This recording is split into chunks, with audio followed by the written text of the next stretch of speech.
चंद्रशेखर बावनकुळे जे कॅबिनेटचे महत्त्वाचे सदस्य आहेत ते सांगतात विदर्भ वेगळा करण्याचे आमचं काम सुरू आहे, आमचा अजेंडा आहे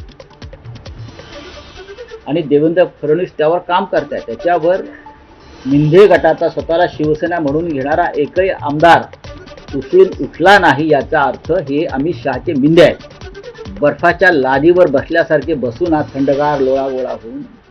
याचा अर्थ तुम्ही अमित शहाच्या दबावाखाली आहेत आणि अमित शहाचा जो अजेंडा आहे मुंबई आणि विदर्भ तोडण्याचा त्याला तुम्ही छुपा पाठिंबा देत आहे. 106 हुतात्म्यांनी तयार केलेला संयुक्त महाराष्ट्र, त्यामुळे कोणीही मनात शंका आणू नये की मुंबई महाराष्ट्रापासून वेगळी केली जाईल, मुंबई तोडली जाईल. कारण निवडणुका आल्या की अशा प्रकारची टीका होत असते. म्हणून या सभागृहामध्ये मी निश्चितपणे सांगतो की मुंबई कालही महाराष्ट्राची होती, आजही महाराष्ट्राची आहे आणि जोपर्यंत चंद्र आणि सूर्य आहे तोपर्यंत ती महाराष्ट्राचीच राहील.